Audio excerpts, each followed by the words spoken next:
Think about how you treat my brother, she said. My name is Robert. I'm 37 years old, and I work as a supervisor at Innovatech Systems here in the city. That night, lying on my own couch with my clothes thrown beside me like trash, I did exactly what my wife Jessica asked. I thought about how I treated Michael. You are listening to a powerful story of love and revenge. Please subscribe to the channel and comment where you're from. Also, leave a like on the video, it really helps our work. I thought about how I'd been paying his cell phone bill for the last 8 months.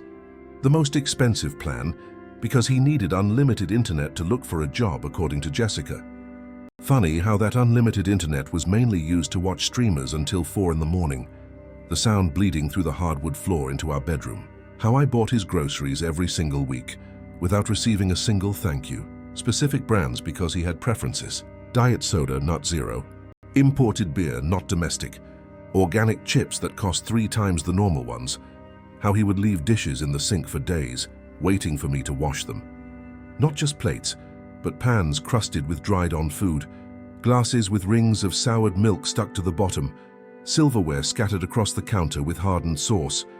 I'd get home from work at 7 p.m., exhausted after 9 hours of managing a team of 15 technicians, and find the kitchen looking like a war zone. Jessica always said she'd talk to him, but it never happened. How he would borrow my tools and never return them. My Milwaukee drill had been missing for 3 months. My combination wrench set, a gift from my father, vanished in February. When I asked, he'd say he left it in the garage, but it was never there. He probably lent it to a friend or sold it. I didn't want to think about that, but the possibility was always there, nibbling at the edges of my mind. How he would use my pickup truck without asking, bringing it back with an empty tank. Worse than that, I'd noticed new dents, scratches on the sides, the smell of cigarette smoke embedded in the upholstery, even though I had asked him 1,000,000 times not to smoke inside. Once I found a $50 parking ticket stuffed under the seat. When I showed it to him, he feigned surprise, said he'd pay it, but of course he never did. I ended up paying it myself to avoid points on my license. Michael had been living with us for 1 year and 3 months. Not visiting, living.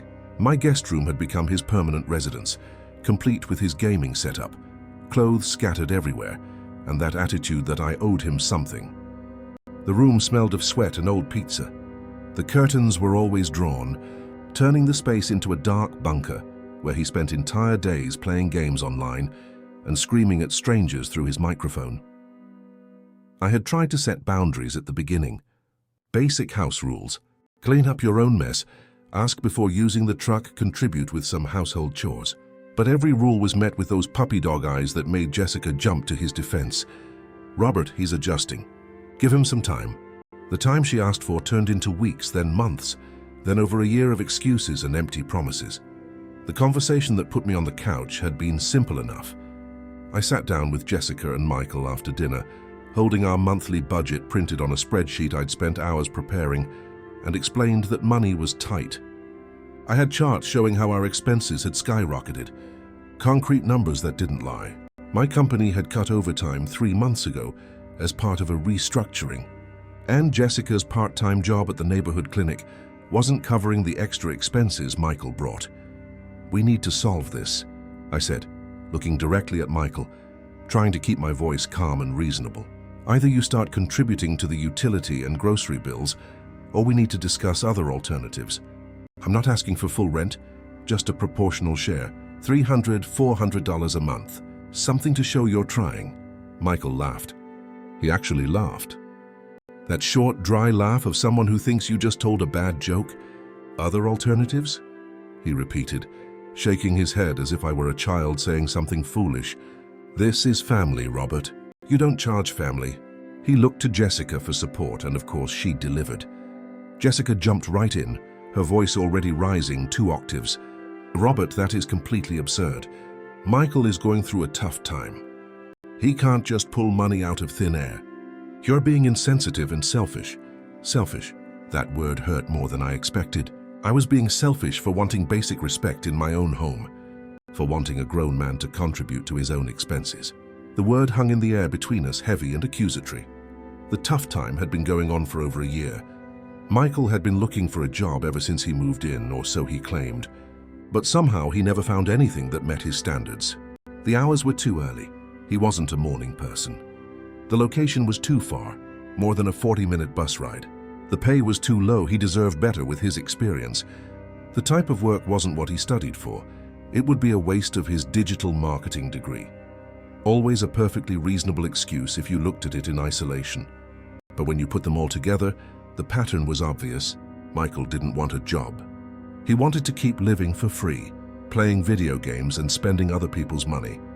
I had watched my savings account shrink month after month, the numbers getting smaller every time I checked the bank statement. Watched Jessica make excuses for behavior she would never tolerate from anyone else. Watched my own home become a place where I felt like an unwanted guest. There were nights I'd come home to find Michael and two of his friends in the living room, sprawled on my couch, drinking my beers, watching my TV at full volume. They barely glanced up when I walked in. No greeting, no acknowledgement, as if I were the intruder interrupting their party. And when I mentioned it to Jessica, she said I was being antisocial, that Michael needed a social life so he wouldn't sink into depression. Depression was the magic word. Whenever I raised any issue, there it was, an impenetrable shield. He's depressed, Robert. You don't understand how hard it is for him. I even researched depression, read articles, tried to understand. And yes, depression is serious and real. But depression doesn't stop you from washing your own dishes. It doesn't force you to spend other people's money without permission. It doesn't give you a free pass to be a freeloader.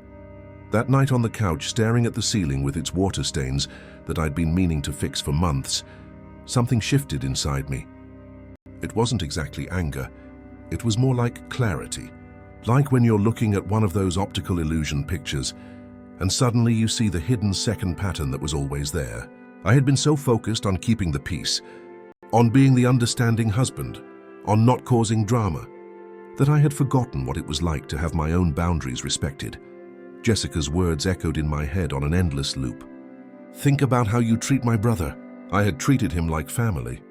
I had given him shelter, food, money, patience, tools, a car, privacy, opportunities. I had treated him better than he deserved, and somehow that made me the villain of this story. The insensitive, selfish guy who didn't understand what family meant. The house was silent, except for the sound of Michael's television upstairs. My television in my house paid for with my money, consuming my electricity. I could hear the explosions from some shooter game, the loud curses when he died.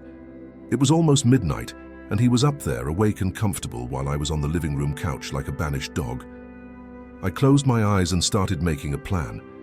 Not an emotional plan, but a practical one. A to-do list, concrete steps, decisions that needed to be made. First, find an apartment.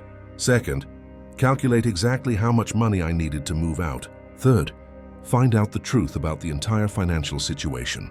I suspected there was more I didn't know, more lies buried beneath the lies I had already uncovered.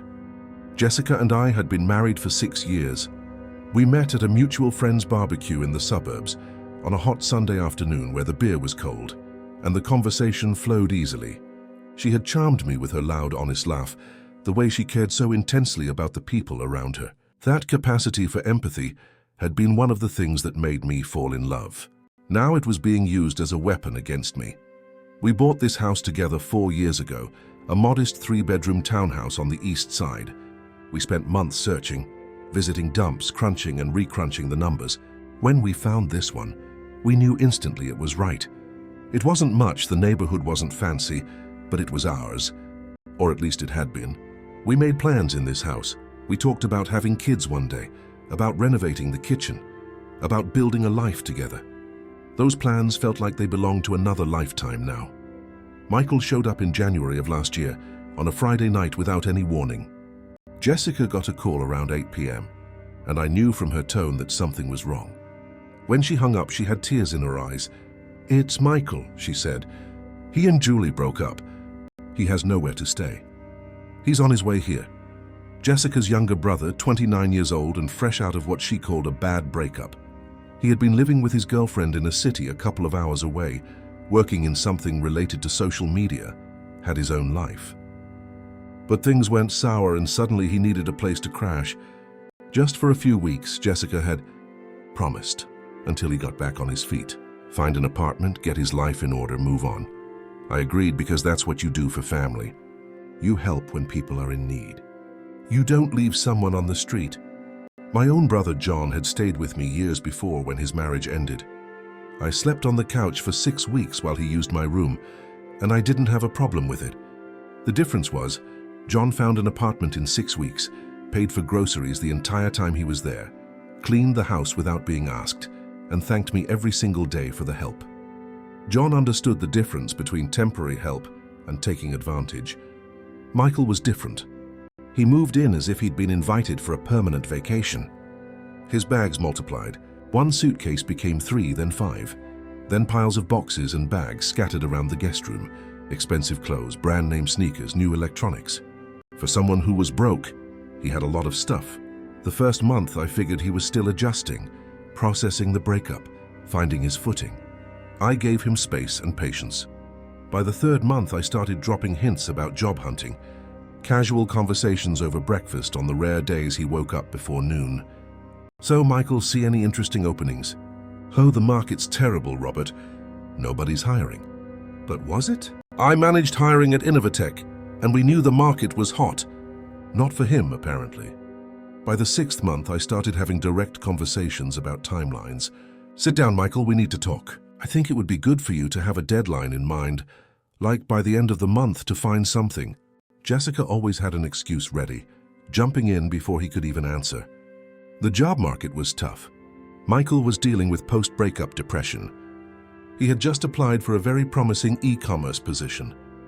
He needed time to figure out his next step. The next step never arrived. Weeks turned into months and nothing changed, except my bank account getting smaller and my patience getting thinner. Meanwhile, my grocery bill had doubled. I did the shopping at the supermarket on Saturday mornings, and every time the cart got fuller, the bill got higher. $800 a month became $1,200, then $1,500. And it wasn't just the quantity, it was the type. Premium cuts of steak I would never buy for myself. Imported cheeses, expensive drinks. Snacks that cost more than full meals. Our utility costs shot up because someone was home all day, with the air conditioning blasting and every electronic device running. Video games, computer, TV, stereo, all going simultaneously. During the summer heat wave, the electric bill hit $250 one month. Before Michael, it had never gone past $100. My pickup truck developed mysterious scratches and dents. Every week there seemed to be something new. A scratch on the passenger door I was sure wasn't there before. A small dent in the bumper. The side mirror slightly askew. When I asked, he'd say it wasn't him, or that it was already like that, or that I must have hit something and not remembered, as if I were crazy or careless with my own vehicle. Tools disappeared from my garage. Not just the expensive ones, but basic tools I used every weekend. My jigsaw I'd bought to do some fence repairs. My laser level that had cost almost $80. My favorite hammer, the one with the fiberglass handle that had the perfect weight. Gone. When I confronted Michael, he'd shrug. "I don't know, man, I didn't touch anything. Maybe you lent it to someone and forgot." But I hadn't forgotten. I never forgot where my tools were. They were almost sacred to me. Memories of my father teaching me how to fix things, to not depend on anyone. Each tool had its story, its place. And now they were disappearing one by one, while my freeloader brother-in-law played dumb. The breaking point conversations started 3 months ago. Small at first. Me mentioning to Jessica that maybe Michael could help with the electric bill. Just the electric bill. I wasn't even asking him to pay for everything. Just $50, $75 to contribute. She explained that he was family and I was being cheap. Cheap. For asking a grown man to help with the bills of the house he was living in for free. Suggested he could contribute with chores since he couldn't with money. Wash the dishes, vacuum the house, mow the lawn, anything. She reminded me that he was going through a tough time and we shouldn't put extra pressure on him. As if washing his own plates was extra pressure. Last month I tried a different approach. I sat down with Michael directly, man to man one Sunday afternoon while Jessica was visiting her mother. I bought a couple of beers, we sat in the backyard. I tried to make it casual. "Look, Michael, I'm not trying to be the bad guy here. I just think we need to have an honest conversation about expectations." He nodded, eyes on his phone, only half listening. "I know things are tough," I continued, "but it's been over a year. Maybe it's time we set some ground rules. About expenses, about responsibilities. I'm not asking for much, just some contribution. Totally, man, he agreed, still looking at his phone. You're absolutely right. I'll get my act together. Seriously? I asked. Seriously, I'm going to start looking for work more intensely. And in the meantime, I'll help out more around the house. It's the least I can do, right? I was hopeful for maybe 48 hours. Then I realized nothing had changed. There was no intense job search. There was no help around the house. It was just another conversation where he told me what I wanted to hear and then changed absolutely nothing. 2 weeks ago, I discovered he was ordering food delivery on my credit card. I'd noticed some strange charges when I checked the online statement. DoorDash, Uber Eats, small amounts here and there that were adding up. In total, almost $60 in just 1 month. When I confronted him, he was washing one of the pans he'd left in the sink for 3 days. Michael, I need to talk to you about some charges on my card. Charges? He seemed genuinely confused. Food delivery. Almost $60 last month. Were those all yours? Oh man, my bad. I thought that was Jessica's card. She said I could order food if I needed to. But it wasn't Jessica's card. It was mine. And she had never said he could use my card. When I asked Jessica about it later, she said I was overreacting to an honest mistake. He mixed up the cards, Robert. It wasn't on purpose. Do you want him to pay you back the $60? Because he doesn't have it. Of course he didn't. Because he didn't work, didn't pay for anything, and spent everything he could get from others. But I was the one overreacting for bringing it up. That's when I started to notice other things. How Jessica's tone changed whenever I mentioned Michael. Her voice would get defensive before I even finished my sentence. Her shoulders would tense. Her jaw would clench. It was like pushing a button that activated a pre-programmed script. Defend Michael, attack Robert. How she started to frame my concerns as character flaws. I wasn't being reasonable by asking for boundaries. I was being controlling. I wasn't protecting our finances. I was being greedy. I didn't want my space back. I was being selfish. Every legitimate concern was repackaged as a moral failing on my part.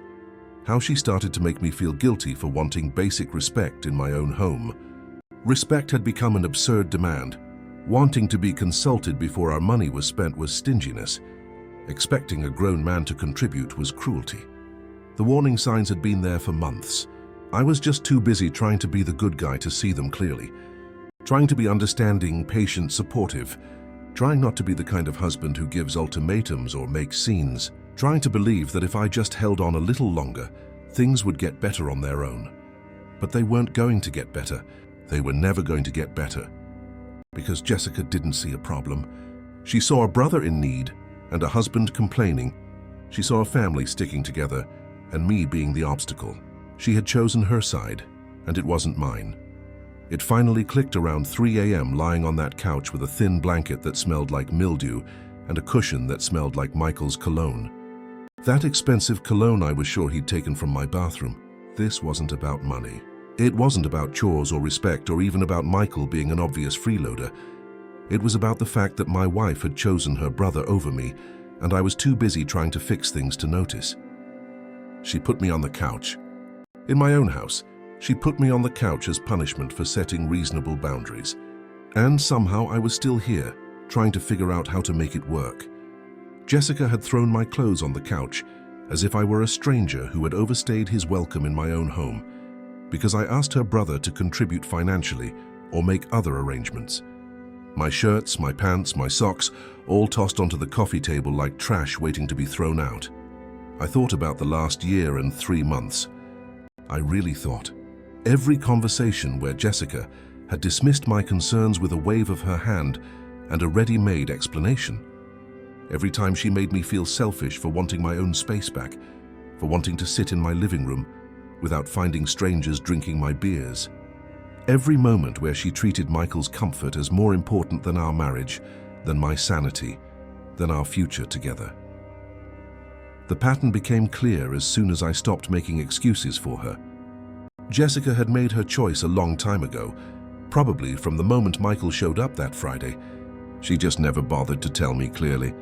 She never said, "Robert, my brother comes first." But she showed it in every action, Every decision, every time she sided with him against me. I sat up on the couch at 3:15 a.m. and looked around the room. My furniture, my television, my house. The house I helped buy, that I helped pay for, where I worked every weekend fixing things and keeping it running. But somehow I was the one sleeping on the couch because I suggested a 29-year-old adult should pay his own way. The anger came slowly, like a tide rising inch by inch until it covered everything.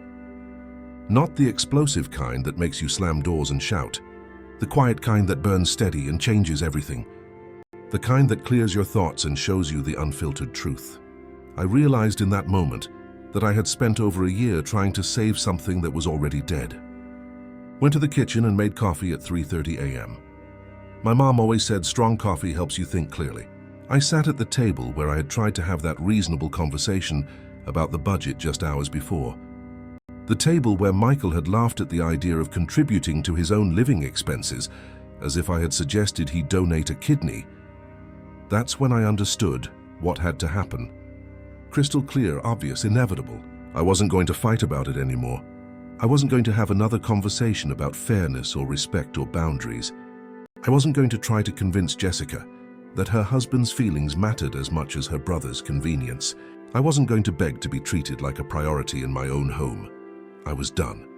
The decision settled in my chest like something that had always been there, waiting for me to stop fighting it and just notice. I wasn't angry at Jessica anymore. Anger implies you still care enough to want change. I wasn't frustrated with Michael anymore. Frustration implies unmet expectations. I was simply finished with a situation that had no solution as long as I was the only one trying to solve it.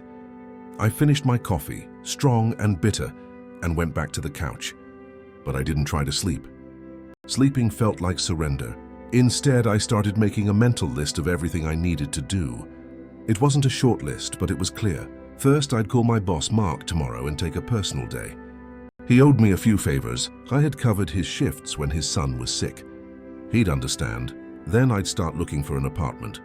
Something small, something mine. A place where I could drink coffee at my own table without feeling like an intruder. Where I could leave my tools without them disappearing. Where I could watch TV without hearing video games upstairs. Where every decision didn't have to be filtered through how Michael would feel about it. The sun was rising when I finally closed my eyes. Through the window, I could see the first orange light painting the gray city sky. Birds were starting to sing. The world kept turning, indifferent to the personal dramas of a 37-year-old supervisor sleeping on his own couch. For the first time in months, I felt like I could breathe. As if a weight I didn't even know I was carrying had been lifted from my chest. The decision was made. Now it was just a matter of execution. Jessica found me drinking coffee in the kitchen the next morning. She was already dressed for work, light blue clinic scrubs, hair pulled back, moving around the kitchen as if nothing had happened. As if she hadn't banished her husband to the couch the night before for committing the heinous crime of asking a grown man for financial responsibility. "You left the coffee maker on all night," she said without looking at me, grabbing a mug from the cabinet. "That wastes energy, Robert. You complain about the bills but leave things running." The irony was so thick I could almost touch it. "I made fresh coffee at 3:30 a.m., I replied, keeping my voice neutral. "I turned the old one off before that." She paused, mug in the air, finally meeting my eyes. There was something in my tone that made her stop. "Robert, about last night I was thinking about what you said, about how I treat Michael." Her expression softened, that look she put on when she thought she could manipulate me back into compliance. She probably thought I was going to apologize, to back down, to give in like I always did.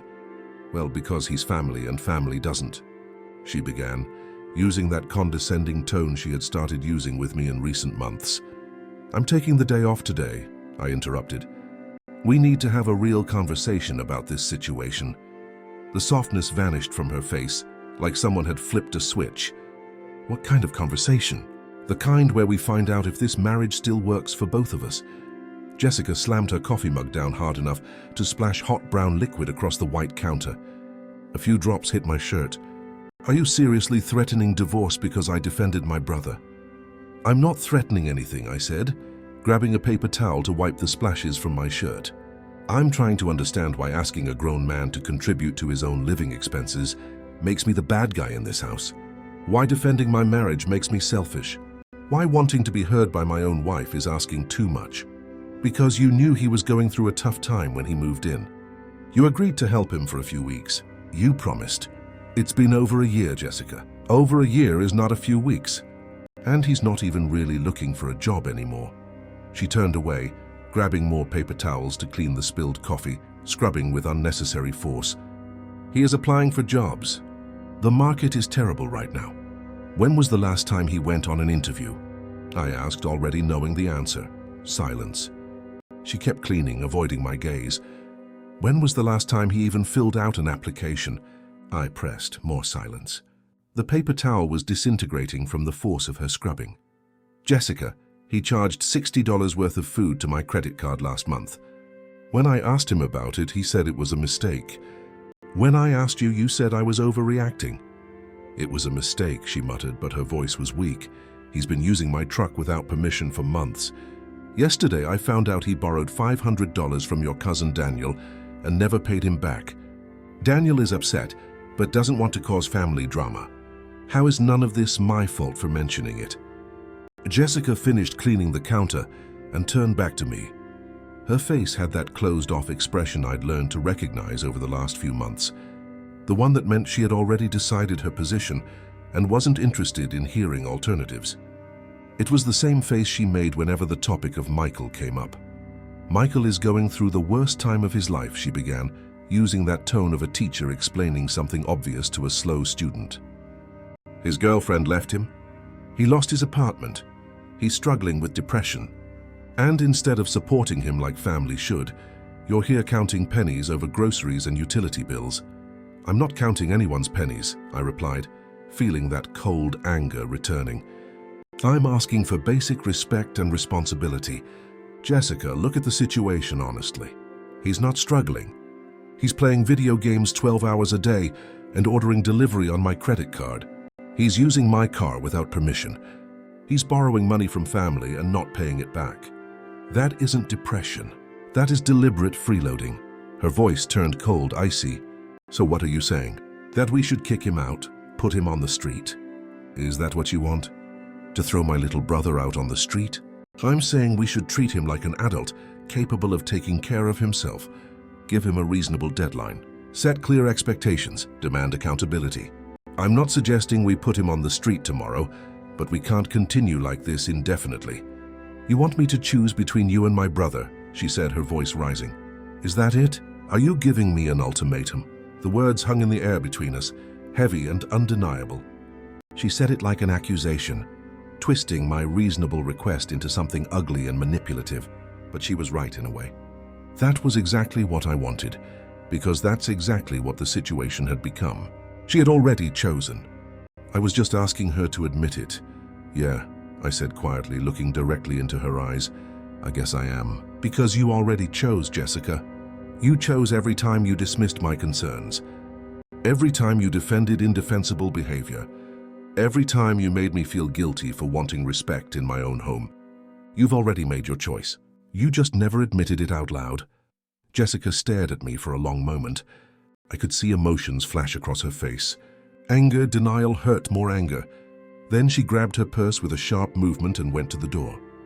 I'm going to work, she said, her voice trembling. When I get back tonight, I expect you to have figured out how to be more supportive of my family. My family, Robert. The one that's supposed to matter to you, too. The door clicked shut behind her, the sound echoing through the empty kitchen. I sat there, listening to the sound of her car starting in the garage, the shift into gear, the engine fading down the street. Then I heard Michael's alarm clock go off upstairs, that annoying siren sound he used, followed by the sound of him hitting snooze for the first time, then the second time, the third time. It was almost 9 a.m., and he was hitting snooze as if he had somewhere important to be later, as if he had legitimate reasons to be tired. I picked up my phone and called Mark at work. He answered on the second ring. I need a favor. Can I take today off? It's an urgent family matter. Of course, Robert. Is everything okay? It will be, I replied. It will be. I spent the Morning reviewing our financial records, sitting at the kitchen table with my laptop, printed bank statements spread around me, credit card bills highlighted in yellow. I'd been tracking the numbers in my head for months, doing mental math while driving to work or showering, but seeing them laid out on paper made the situation crystal clear and undeniable. Our monthly expenses had increased by 63% since Michael moved in. 63%. It wasn't a small gradual increase you might not notice. It was a massive leap that had drained our savings and completely changed our lifestyle. And it wasn't just about having an extra person in the house eating and showering. It was about having someone who consumed resources like he was trying to set a world record. The electric bill alone had doubled, from an average of $100 a month to over $250. Air conditioning on 24/7 in his room, even when he wasn't there. Computer and gaming console always in standby mode, never fully turned off. The TV in his room running all day for background noise. I had tried talking about it, suggested he could turn things off when he wasn't using them, and Jessica had said I was being controlling over petty details. Our grocery costs went from $800 a month to over $1,600, and it wasn't inflation. It was Michael eating like 3 people, demanding specific brands and wasting food. I had found a whole package of sliced ham spoiled in the fridge last week. $10 thrown away because he opened it, ate 2 slices and forgot about it. This happened every week with something different. His cell phone bill that I was paying was $70 a month. The most expensive plan for the unlimited data.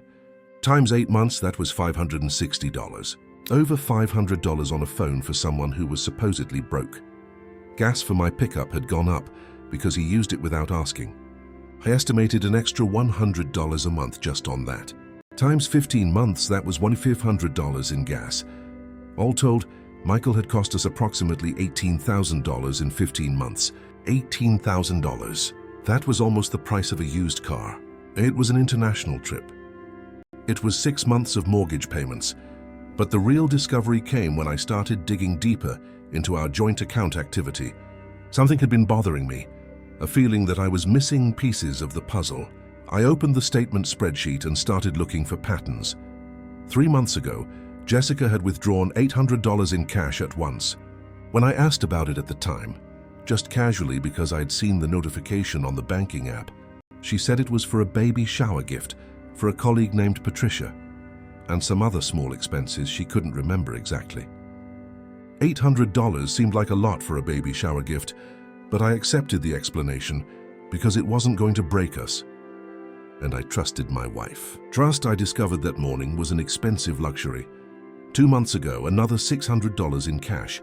This time she said it was for a car repair, that the shop gave a discount for cash for some tax-related reason. It made sense at the time. A lot of mechanics prefer cash. I didn't question it. Last month, $500. She mentioned something about helping a friend who was in trouble, but was vague on the details. When I asked which friend, she got irritated, said I didn't know her from work, and why was I interrogating her about every penny? I let it go because I didn't want to fight. I opened the online banking portal on my laptop and went further back in the history, January, February, March of the previous year. The pattern was there clear as day, going back almost to when Michael moved in. Small to medium cash withdrawals here and there. $300, $400, $600. Always in cash. Always with reasonable explanations when I asked. Always in amounts that wouldn't trigger a major conversation or make me suspect an affair. Because it wasn't an affair in the traditional sense. It was worse in a way. Michael wasn't just failing to contribute to the household. Jessica was actively giving him money. Our money. Money she was taking from our joint account and handing to her brother without telling me. I added up all the suspicious withdrawals. It came to at least $4,500, maybe more if there were others I couldn't clearly identify. I leaned back in my chair and stared at the computer screen, feeling something cold settle in my stomach. The betrayal wasn't just about her choosing Michael over me in a conflict. It was about actively lying to me while doing it. It was about deliberate, systematic manipulation. It wasn't a mistake or a misunderstanding. It was a conscious choice, repeated dozens of times over more than a year. I thought about all the conversations we'd had about money being tight, How I had offered to pick up extra supervisor shifts on weekends when I could, earning just a little more. How I was putting off replacing my work boots because the soles were coming off, but they could last a few more months and we needed to save. How I felt guilty for every small purchase, every beer I had with colleagues after work, every dollar I spent on myself.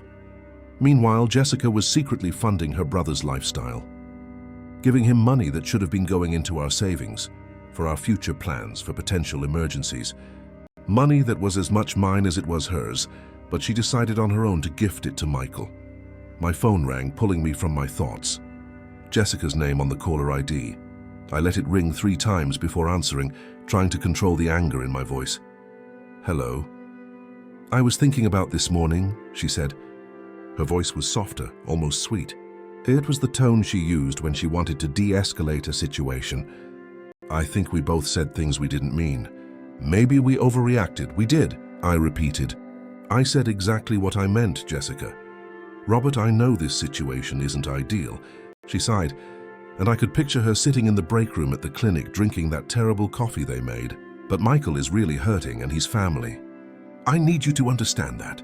Family helps each other." "How much money did you give him?"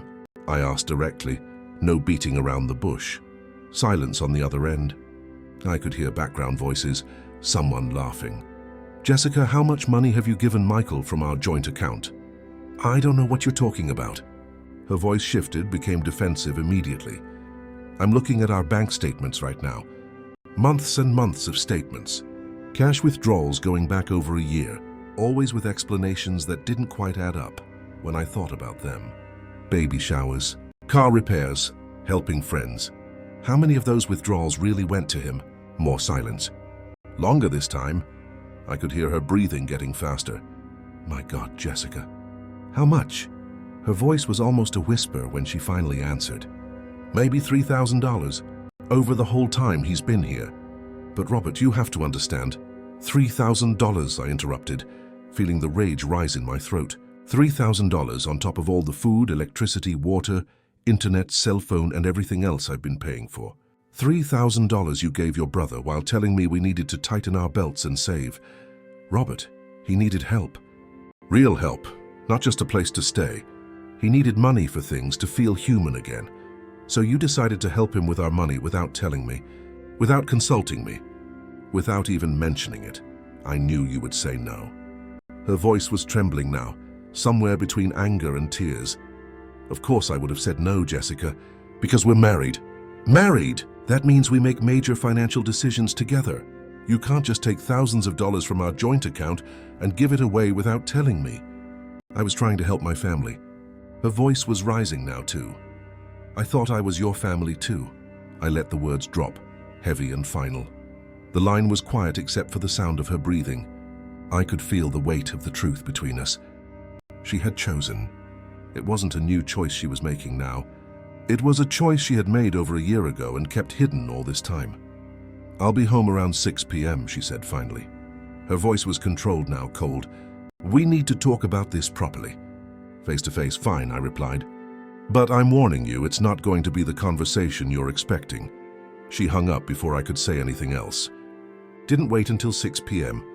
I wasn't going to sit in that house waiting for another round of excuses and manipulation. I wasn't going to give her the chance to convince me to stay, to use tears or promises or guilt to make me back down. I knew my own weakness when it came to Jessica. I knew if I stayed, if I let her talk long enough, she might convince me to give it one more chance. One more month. One more conversation. One more opportunity for Michael to change. But there were no more chances. The well had run dry. After Jessica hung up, I opened my browser and searched for apartments for rent in the Northwood district. I wanted something close to work, something that would cut down my commute time. I'd spent too much time stuck in traffic, thinking about the problems at home. I wanted work and home to be separate, distinct. I called 3 places. The first, a small spot in a neighboring town, had a 1-bedroom available immediately. The woman who answered, a kind-sounding Mrs. Sonia, said I could see it that afternoon if I wanted. The second had a 2-month waiting list. The third, at the Green Gardens complex, could show me something in an hour. I chose the third one. An hour was perfect. Enough time to shower, change, and look minimally presentable.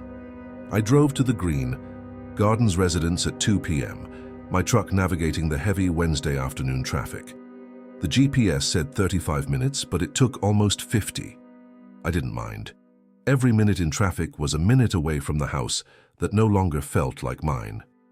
The leasing agent, a young guy named Philip in a cheap suit and a practiced smile, met me at the building's entrance. It was an older building, brick-faced but well-maintained. It had a doorman, security cameras, a working elevator. We went up to the 4th floor and he opened the door to apartment 42. It was small, I won't lie. 1 bedroom, an open-plan kitchen, a bathroom, a living room that opened right into the kitchen, maybe 500 square feet in total. But it had light wood floors that shone in the afternoon sun. It had a large window in the living room with a view of the inner courtyard where I could see some trees and kids playing. It was quiet. That was the detail that hit me the most. Truly quiet. No loud television, no screams from video games, no sound of someone living beyond their means at my expense. It was clean. The walls were white and empty, waiting for someone to make it a home. The kitchen was small, but included a stove and refrigerator. The bathroom had a new shower stall, white tiles with no mold. It was mine if I wanted it. "I'll take it," I said to Philip without hesitation. He blinked, surprised. "You don't want to think about it? Talk to your wife? See other places? Most people like to compare options." "No, this one works. How much is the deposit?" 2 months rent. The rent is $1,400 a month, so a $12,800 security deposit, plus the first month up front. Total of $4,200 to move in. "Okay, can I sign today?" Philip looked at me with a mix of surprise and approval. "Absolutely. Let's go to the office and get the paperwork sorted." 2 hours later, I was leaving the leasing office with a signed contract, keys in my hand, and $4,200 less in my account. Money from my personal account. The account Jessica didn't have access to, never had, and never would. The one I'd been putting a small amount into every month since we got married, maybe $100 or $200 when I could. I thought of it as an emergency fund. Money for if the car broke down, if someone got sick, if something unexpected happened. This qualified as an emergency, an emotional emergency, a marital emergency, a sanity emergency. By 4 p.m., I was back at the house that was still legally mine for a few more hours, loading my truck. I started in the bedroom. My clothes, folded carefully or thrown into cardboard boxes, I picked up at the grocery store on the way. Not everything, just the essentials. Work clothes, casual clothes, weekend clothes. I left the suit I only wore to weddings because there wouldn't be any weddings anytime soon. My tools from the garage. These were non-negotiable. Every wrench, every hammer, every drill I still had. I put everything in boxes, organized by type, the way my dad had taught me. "Tools are an investment, Robert," he always said. "You take care of them, and they'll take care of you." My personal laptop, my important documents, certificates, passport, car title. My favorite books from the living room bookshelf. Not many, maybe 10 or 12. I didn't want to empty the house, just take what was mine. Some furniture that was mine before the marriage, an old dresser that had been my grandfather's, a nightstand I'd bought in college, a worn leather armchair that Jessica always hated but I loved. I worked methodically, without rushing but without wasting time, like I was completing a project at work, step by step, task by task. I didn't let emotion in. I didn't stop to look at photos or remember happy moments. That would only make it harder. Michael came downstairs around 4:30 p.m., hair messy, wearing one of my t-shirts. One of my favorite t-shirts, actually, the black one with a rock band logo I'd bought at a concert years ago. Seeing me hauling the heavy dresser through the living room, he paused on the stairs. "Moving the furniture around?" he asked, yawning, as if it were normal for me to be carrying a dresser by myself on a Wednesday afternoon. "Something like that," I replied without looking at him. "Need a hand?" The offer was so absurd, so completely out of character, that I almost laughed. Almost. Michael, who wouldn't wash a dish, clean a bathroom, or sweep a floor, offering to help with heavy physical labor. It was as if he didn't even realize the irony. Or he did and didn't care. "No, thanks," I said, continuing to haul the dresser toward the door. He shrugged, clearly relieved, and went to the kitchen. I heard the fridge open and close, then the distinctive sound of the microwave starting, probably heating up food I had bought on a plate I had washed, in a house I was paying for the last time. I made 3 trips to the apartment, crossing the city in the mid-afternoon traffic. Each trip took about 40 minutes round trip. It wasn't efficient, but it was necessary. The first trip, I took clothes and documents. The second, tools and books. The third, the smaller pieces of furniture that fit in the truck bed. At the new apartment, I left everything in the middle of the living room without organizing it yet. Time for that later. For now, it was just about moving things from point A to point B. On the third trip, on my way back for what would be my last visit to the house, I stopped at a stationery store. I bought a small pack of cards, the simple plain white kind. I also bought a new pen because I didn't want to use one of our pens from the house. I wanted everything to be clean, separate, final. I sat in the stationery store parking lot and wrote. My handwriting, usually sloppy, came out surprisingly clear and controlled. Jessica, I'm done being treated like an intruder in my own home. I'm done having my concerns dismissed and my boundaries ignored. I'm done being lied to about money, about respect, about what it means to be married. You made your choice a long time ago. You chose your brother over your husband. You chose lies over honesty. You chose his convenience over our partnership. Now I'm making my choice. Don't contact me until you're ready to have an honest conversation about what happened here. A real conversation, without excuses, without downplaying it, without blaming me for setting reasonable boundaries. Robert. I read it 3 times, checking if I had forgotten anything or if it was too cruel. I decided it was right. It wasn't cruel. It was honest. Maybe the first completely honest thing between us in over a year. I put the card in the envelope, sealed it, and wrote her name on the front in neat letters. Back at the house for the last time, I left the note on the kitchen counter, propped against the coffee maker right where she would see it when she arrived.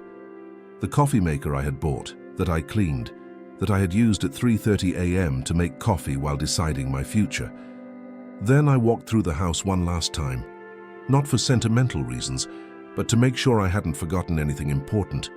Technically, half of everything there was mine. The house, the furniture, the appliances. But I didn't want to fight over things. I didn't want to drag this out for months with negotiations and lawyers. I wanted a clean break. The living room looked strangely empty without the armchair and the small table. The bedroom looked bare without my grandfather's dresser. But it was still recognizable as someone's home. Just not mine anymore. I was loading the last box into the truck, a heavy cardboard box full of tools, when my neighbor Teresa came over. She appeared from the house next door, moving slowly with her cane, her wrinkled face creased with concern.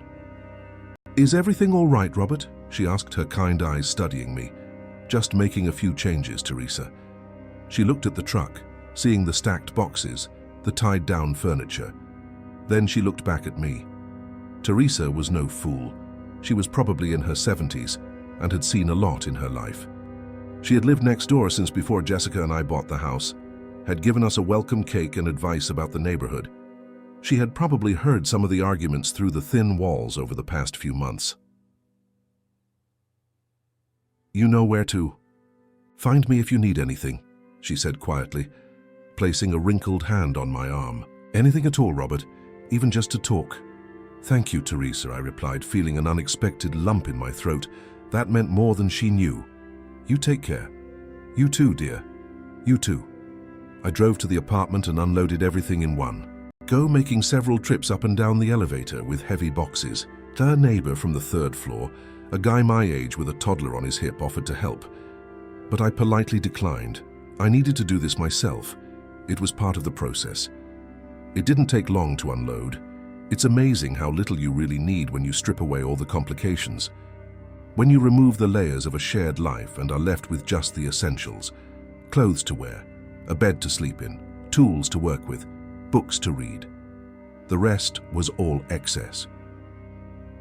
By 6:30 p.m., I was sitting in my new kitchen, right around the time Jessica should have been arriving at the old house and finding my note. I opened one of the beers I had bought on the way, the fridge still empty except for that. I made a simple sandwich with bread, ham and cheese I had also picked up. I sat on the only chair I had, a cheap folding chair I bought at the supermarket, looking out at the courtyard through the window. No TV blasting from upstairs with video games until the early morning. No dishes in the sink that weren't mine, waiting for me to wash them. No one taking my things without asking. No one spending my money without permission. No one making me feel guilty. For wanting basic respect in my life. My phone started vibrating at 6:45 p.m. Text messages from Jessica. A lot of them. I could see the notifications popping up one after another on the locked screen. Robert, where are you? I found your note. Please come home, we need to talk about this. You can't just leave, Robert, please. This is ridiculous. You're being immature. Robert, answer me. I turned off the notifications without reading them completely. I wasn't ready. Not today. Maybe not tomorrow either. Maybe never. I drank my beer slowly, savoring each sip. I ate my sandwich watching the sunset, color the sky orange and pink through the window. I listened to the sounds of the building settling in for the night. Footsteps in the hall, a neighbor's low TV, a child laughing in a nearby apartment. The sounds of a normal life. A life without constant drama. A life without choosing between dignity and a relationship. For the first time in over a year, I was home. Truly home. 3 days later, Jessica showed up at my apartment. It was 7 p.m. on a Saturday when the doorbell rang. I looked through the peephole and there she was, standing in the hallway, her eyes red and swollen from crying. Hair pulled back messily, no makeup, wearing that gray sweatshirt she favored when she was feeling vulnerable. I opened the door but stood in the doorway, blocking the entrance. Robert, please. Her voice came out broken. We need to talk. We can talk right here. Can I come in? She looked past me, trying to see the apartment. No. She took a deep breath, her whole body trembling. Her eyes filled with fresh tears. Michael's gone. Good for Michael, I replied without emotion. You don't understand. She wiped her face with the back of her hand, smearing tears that kept falling. He left yesterday morning. I woke up, and he had packed all his things and just disappeared. No note, no explanation, nothing. Just gone. I leaned against the doorframe and waited for her to continue. I wasn't going to make this easy for her. I can't afford the mortgage payments without your income. Her voice was desperate now. I called the bank today, and they said I have 30 days to get the payments current or they'll start foreclosure proceedings. I'm going to lose the house, Robert. That's a shame. The words came out colder than I intended, but I didn't regret them. Robert, I know I messed up. The tears were falling freely now, running down her chin. I know I should have told you about the money. I know I should have listened to you. But we can fix this. We can go to couples therapy. We can work it out, please. How much money did you give him, Jessica? The real number this time. Her voice failed completely. About $5,000 in total. $5,000. Not the $3,000 she had admitted to on the phone. $5,000 of our money, secretly handed over to her brother while she told me we needed to save, while I was putting off replacing my worn-out boots. He took everything when he left. She continued, her voice catching in sobs. Everything I'd given him over these months, plus my own things. He emptied my jewelry box. My grandmother's ring that was worth about $3,000. The necklace you gave me for our 3rd anniversary. The gold earrings I got for graduation. Everything, and the worst part is he cleaned out my wallet too. I had $400 in cash in there that's just gone. The irony was so perfect it was almost poetic. Michael had finally shown Jessica exactly who he was. The freeloader, the liar, the thief I had seen from the beginning. But only after she had destroyed her marriage to protect him. I'm sorry that happened to you, I said, and it was true. I took no pleasure in her suffering. Robert, please. She took a step forward, her hands outstretched as if to touch me. I'll do anything. I'll go to therapy. I'll pay back every cent, I'll change. Just come home. I need you. I am home. You know what I mean. Please, don't leave me alone with this. I looked at this woman I had been married to for 6 years. She was asking me to fix a problem she created by lying to me, stealing from me, and choosing her brother over our marriage. She wanted me to come back and rescue her. from the consequences of her own decisions. She wanted me to forget over a year of disrespect because it was now inconvenient for her. No, the word came out firm, final. What do you mean, no? Her voice was a mix of desperation and anger. I mean, no, Jessica. I'm not coming back. I'm not fixing this. You made your choices when you threw my clothes on the couch because I asked your brother to be responsible. You made your choices when you lied about money for over a year, when you dismissed every one of my concerns as if I were the problem.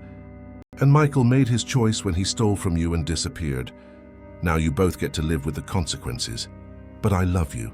The words came out in a desperate whisper. If you loved me, you wouldn't have treated me like an intruder for over a year. If you loved me, you would have been honest. If you loved me, our marriage would have been the priority.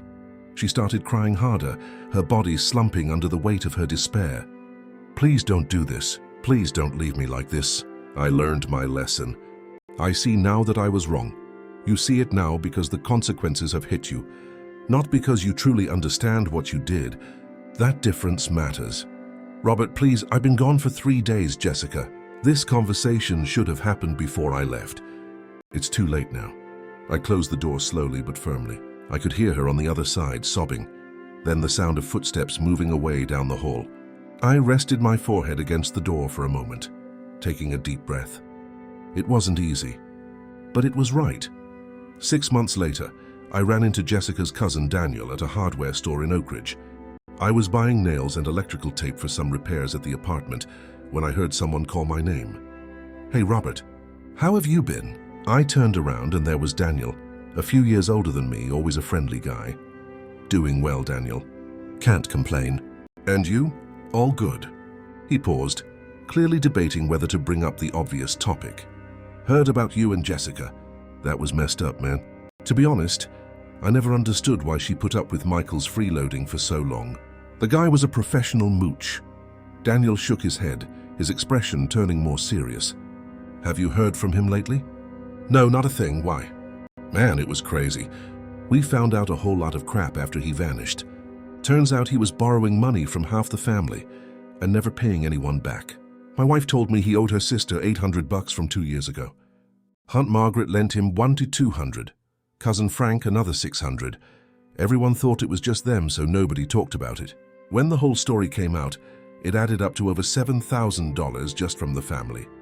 $7,000 stolen from the family, plus the $5,000 from Jessica, plus the $18,000 he had cost me in expenses. Michael had walked away from this situation with at least $30,000 on top of the stolen jewelry. The picture just kept getting clearer, even months later. Michael wasn't just a freeloader. He was a professional con artist.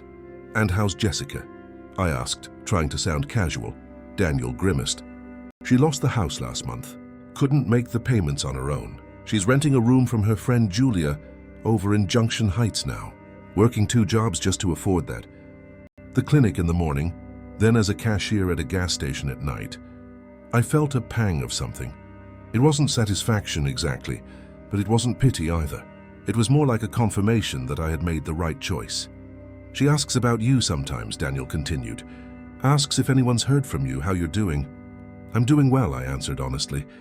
I've got my own place. I picked up some side work on the weekends fixing computers, saving money again. Life is good, and it was good.